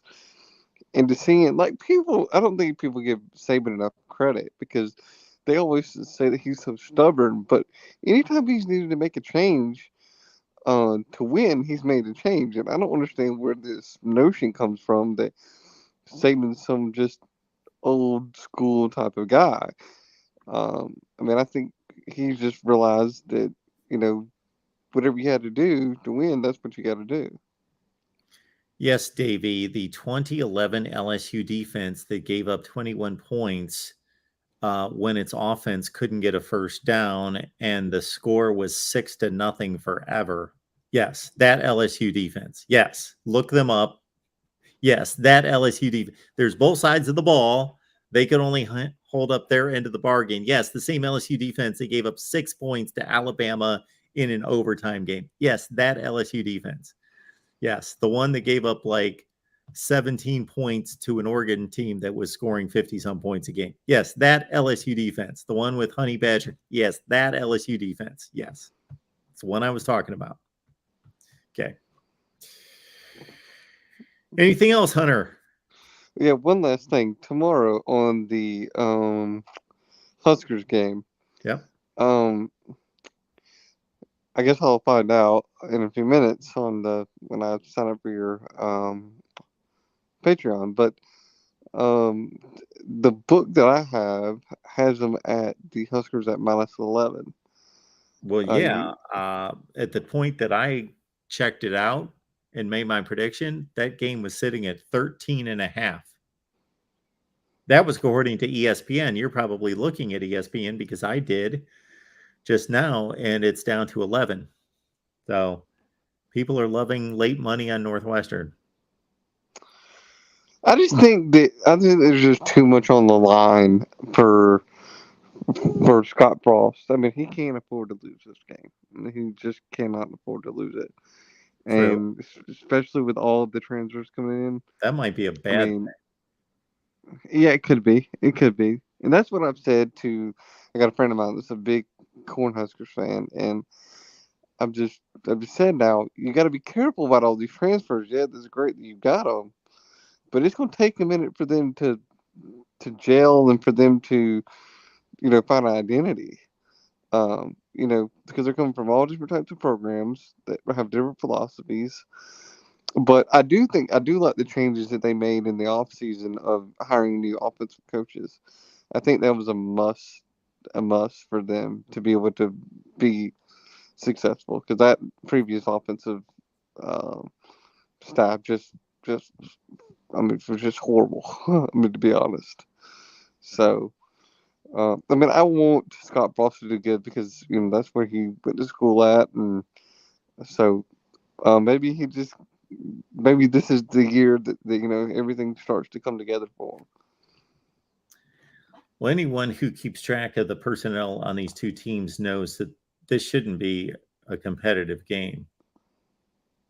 Like, it was 56-7 last year, and that's a bit ridiculous. It's probably not going to be that unbalanced, but this, if the coaching, if I was neutral on the two coaching staffs and I just thought, okay, they're both capable, they're both good, they're both decent, I would think Nebraska should win this game like 38-17, something like that. But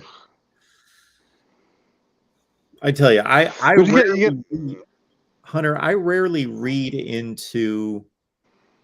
I'm not the guy that's on here all the time saying, this team's down, that coach, what he said, we can read into this and the way he said that. I'm not a mind reader guy. I hate when I hear sideline reports all day Saturday when they can tell you that this team's down and this team's up, and then ironically the very opposite happens like 3 minutes later, and they just explain that momentum change. But anyway, so I'm not that guy. But to listen to Scott Frost at Big Ten Media Days and to listen to Pat Fitzgerald at Big Ten Media Days, they almost sounded like the classic Super Bowl coaches back in the day when there was this constant struggle between which coach went to the Super Bowl city and took their team and said, you know what, we're going to lock it down like an army barracks and put you through training camp because we got to win this game. It's the Super Bowl, of course, and not letting you party, not letting you do anything. 10 o'clock curfew, this is total business. And the other coach said, you know what, I'm going to let you guys roll until like 4 days before. Then we're going to, and typically it was the latter approach that kept the team loose, got it out of their system, let them peak late in the week, and won the game. And I'm not usually the guy that, again, is reading into those sorts of things. But to listen to Scott Frost talk about that trip to Ireland and how painful it was going to be for his team versus what Pat Fitzgerald, just like, we're going to go, man, most of these guys don't get that kind of experience to go to Ireland and do all that. But then, we're going to focus and we're going to win the game, and that's what we're going to do. It just seemed like this is classic Scott Fitzgerald, Scott Frost versus Pat Fitzgerald right here. And I wouldn't be surprised if there's an upset. Yeah, but how much do you think that this being in a different country is going to, with the time change and all that, is going to affect the teams? It's going to affect them both the same. It should. They're both coming from the same time zone, traveling to the same place. So. Yeah, that's going to be interesting. But I'll be tuned in tomorrow for your post game. And yep, great. Everything. So thank you, Mark. Thanks, Hunter. Appreciate it. But just to finish that comment, we don't know, because let's take 10 of us in the chat. If we all had to go to Ireland and then work our job, whatever that is, or run a marathon or whatever we do that's physically taxing, let's say, we're all going to respond differently.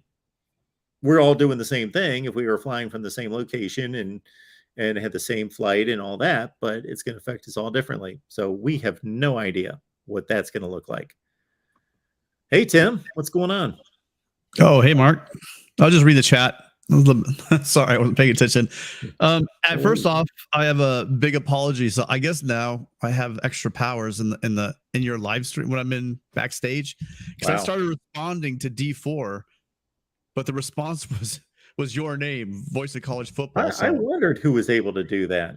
I apologize. Yeah, that was me. We were talking about Vince Young's knee being down, etc. And then I went in there afterwards and said, "Hey, that was me." Those last two, disregard. But are you still logged into StreamYard from my account? Yeah, should I? Yeah, that's probably it. That's why. And I didn't realize. As long as I can do it in the regular chat, I'm fine. But when I was back here, and because normally when we're doing our streams, I can chat there and it goes up as my name. But yeah, that's what happened. But anyway, that's cleared up. Yeah, I really like to talk about the defenses you're talking about in 2008. I mean, realistically, the only team I think that's better than USC's 2008 defense is the 2001 Miami defense, which is that. Like, whenever I get excited about the 2008 USC defense, which was really, really good in college, you start naming off the guys that are on that 2001 Miami squad, and then the conversation kind of goes south for us. But I still put them up with pretty much anyone. So, yeah. Well, let's see who we're looking at here. Oh, for USC? Let's see who I've forgotten off this team. Brian Cushing, Malcolm Smith, Taylor Mays. Yeah. Mm, Well, you have to remember. There's a couple of big ones you're missing. You're forgetting about. well, I'm trying to weed through an entire roster. Yeah, Everson Griffin and Clay Matthews. Sure. Rush ends. You said Cushing, right? Yeah. Mal Luga. That Kluka Mayavo played up in Seattle for a while. He was pretty good linebacker in pros as well, but awesome for USC. Right. He was a good, strong, weak side linebacker. Kerry Harris and Pinker, they were great college guys. Harris got a cup of tea in the pros.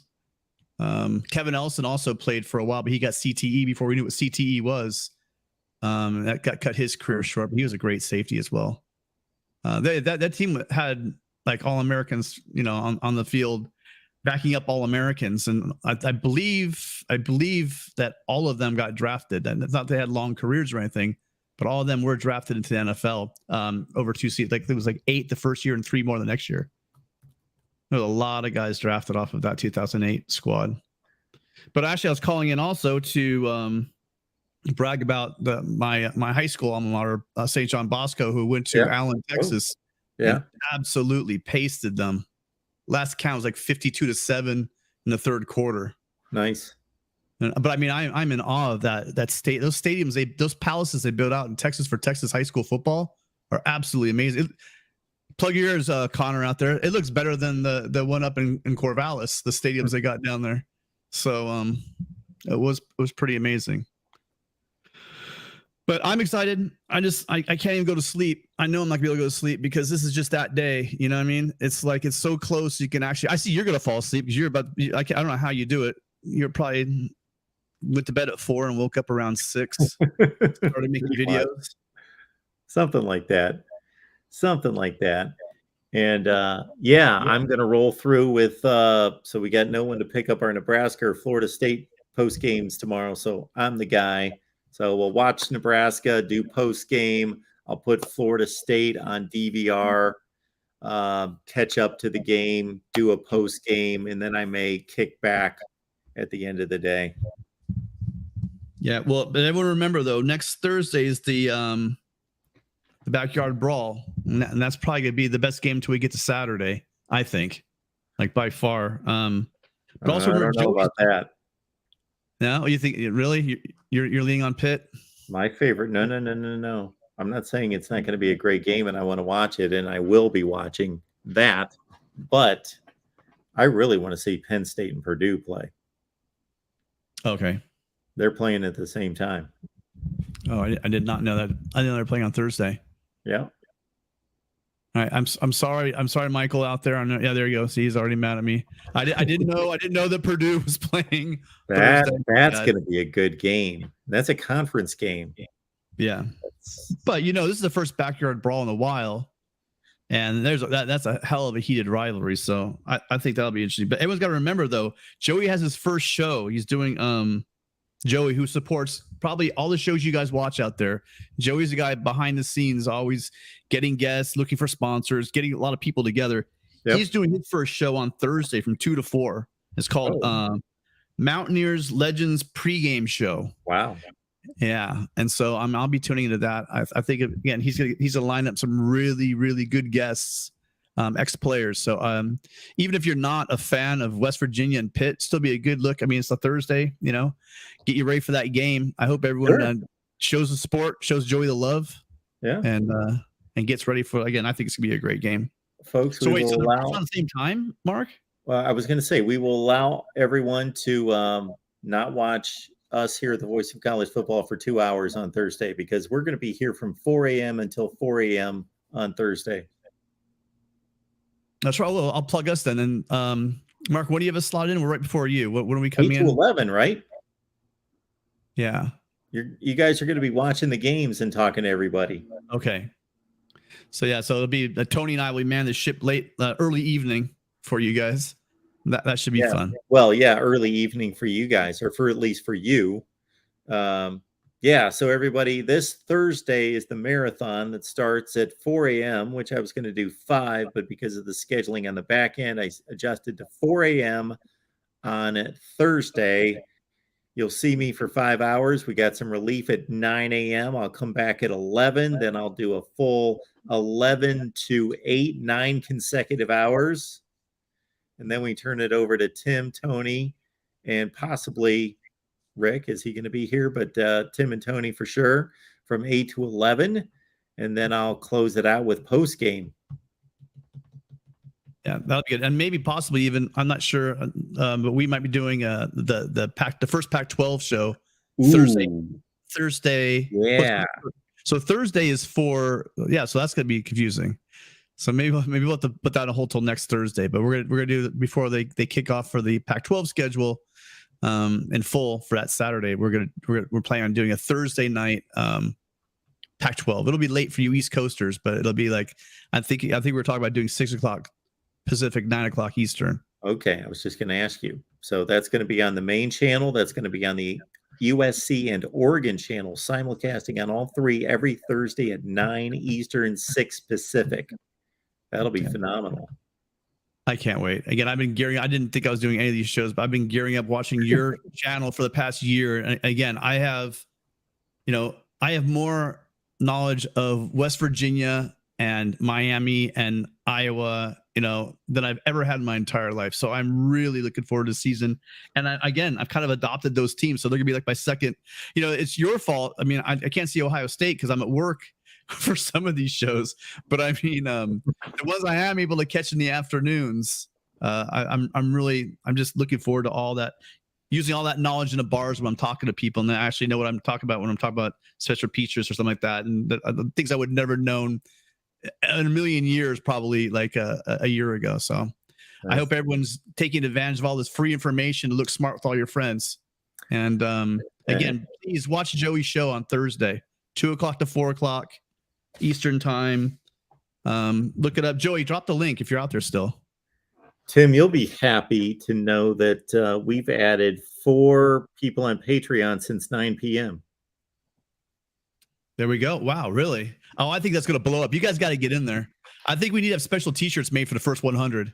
Will, now. I'm sorry, Will, that we're done for the night. Will, no more calls. Call me tomorrow. I'm toast. I'm done. I've got an early wake up call tomorrow. Will, I'll see you in Discord.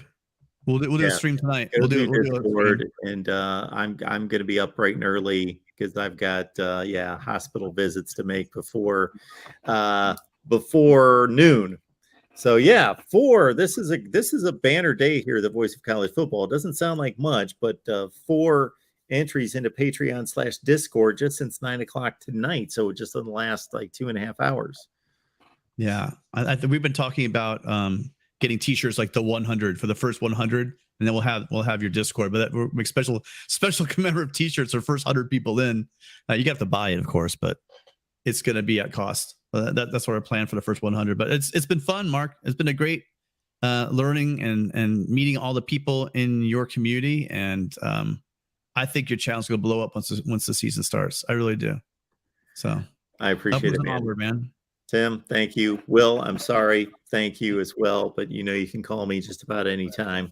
And as everybody can see there on the screen, as soon as the Nebraska game's over, we'll be live right here. And then we're going to be live after the Florida State game as well. So, awesome. All right, Tim. Thank you. See you guys all on Discord. You new people, go check it out. We'll be fired up again tonight for a chat, I'm sure. It'll be a late night. You go to patreon.com, you search MarkRogersTV. That's what you do. You sign up right there. I'll get you the link. I've got like 5 people I need to get the link to, and I'll get the link to you as well. All right, folks. Thanks, Tim. All right, bye, guys. All right, folks. Yeah, there it is. Join Discord, and you get my picks, and you get the picks for the 3 games. The 3 major games is what I consider the major games, and then you're going to get more than that. You're going to get the full rundown starting in week 1, but you get my picks, plus you get picks from guys like Steve Day, Steve Hellwagon, the Wholesome One, Tony Gerdeman, Ryan Winter, all sorts of like 15 other media guests that we have on a regular basis. You get their picks both straight up and against the spread, against the top 12 games of the week. I do a lot more predictions than that. I do like 25 predictions per week. So you get those plus the Discord. Plus, starting in week 1, Steve Merrill from Pro Sports Info, who's a handicapper, is going to join us for his selection of the week. So you get a free selection from Steve Merrill from Pro Sports Info, the handicapper that we've had on here for a number of years. His selection, he does the top 3 games of the week. That's free on YouTube. We just produce a video. Then he does his pick of the week under the radar, and that selection is exclusively on Patreon. All right, folks, appreciate you being here. As you see on the screen, we'll see you for Nebraska post game at roughly 4 Eastern time. But as you know, just whenever the game's over, we'll be here. See you then.